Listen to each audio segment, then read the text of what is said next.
Hello everyone, welcome back. This is Greg Adams and you're watching Select All from Greg Adams. In the previous video we installed SQL Server and SSMS. Now we're going to install SSIS, which is SQL Server Integration Services. First off, you probably may not know that SSIS is a tool in Visual Studio. It might just kind of blow your mind because it's a SQL Server tool, but you use it in Visual Studio. Um, so what you do, the easiest way to do this, and I'll have links in my YouTube video or in my description, I should say, to where to download Visual Studio, and it's called the SQL Server Data Tools. So you can install SSIS, and there's other ones that you can install, but for this series we're not going to cover that. So let's just go ahead and get started. So you go to the first link, you'll come to this page, and what we really only care about is the Community Edition. These are paid and free trials, and this is just for training, so always download the free one. I've never had any trouble with it. I've already downloaded it. It's a launcher, so like I said in the last video, it'll download everything inside the launcher once it's started. So I'm going to go ahead and run it. It's called VS Community. Okay, so it'll do like a preemptive check. It'll download any files that you need, so it can use Visual Studio. Takes a little bit. I've already ran this just to make sure that I was up to date. So here, if you don't really use Visual Studio and you've never really installed it too many times, this particular page can get confusing. For the sake of this video, I'm just going to go straight into what you'll download is this. This is like the basics of what you'll use with like C#, Windows Forms, things you would use in college. One thing I'm going to say is you can download SQL Server Data Tools from here. Now, I've done it before, but I never saw SSIS in the project, the new project section. So I don't exactly know how it works through here. I always found the different way of doing it.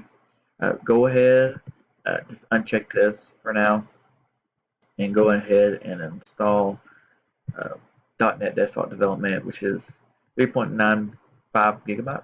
So it's going to take a little bit. Give it 20 minutes, 25 minutes tops. I've already have it, so I'm not worried about it right now. So I'm going to go ahead and close this out.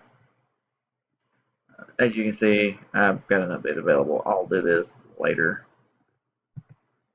So now what you want to look for, and the reason I'm doing it this way because I've always had it easier just to do it this way.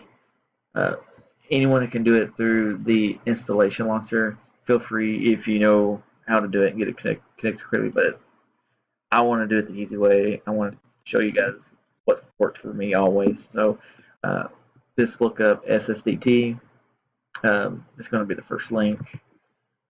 And this web page will also show you the same thing that I just said, that hey, you can do the download here. But I never had success in doing that. So, oh, and here's the window that you'll see. And here's the other available tools that you can use.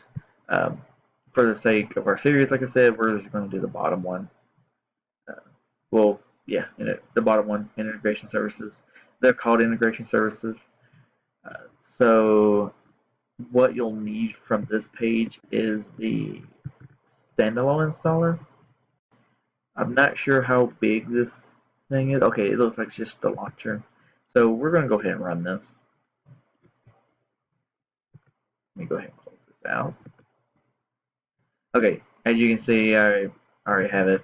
I'm going to go to modify. You'll see this. You won't see modify. You'll say, what instance do you want to use. You should only have one selection, which will be, depending on what you've done on your computer already, I would only use you since I already have this. You won't see it if you don't have it. You'll probably just see this. So you just click that. Here's the image that you see up there was here. I only installed the integration services. Reporting and analysis is something different. It's a different set of tools. So just don't check those yet. Just check the last one, and then you should see the install button. I've already have it installed. So what you do then, it could take, I would say, 5 to 10 minutes to get that finished. Once you're done with that, we're just going to try it out to see if it's there. So start up Visual Studio 2017. All this could take probably 35 to 40 minutes to get everything downloaded and installed and everything. So a little patience helps. So first thing we want to do is go to File, New, Project. On the left side, you'll see the Visual Studio C#. That's the basics of what it comes with through the launcher. But for our sake, we're going to make sure you have business intelligence. This is where the SSIS toolset is, integration services. So if you see this, choose integration services project because we don't want to import anything. Click OK. Wait for it to load. If you have a regular hard drive, it could take a little longer. So here is, well, this has got to load. Here's the basic layout of SSIS. You can kind of tell it on the left side at least. It looks kind of similar to C#. These are all tasks that you can do. In my next few videos, we'll be using this. It's basic, simple things that you can do with SSIS to get off the ground. So yeah, that's basically it. Please subscribe to my videos, click the bell so you'll know when I upload a new video, and everyone have a great day.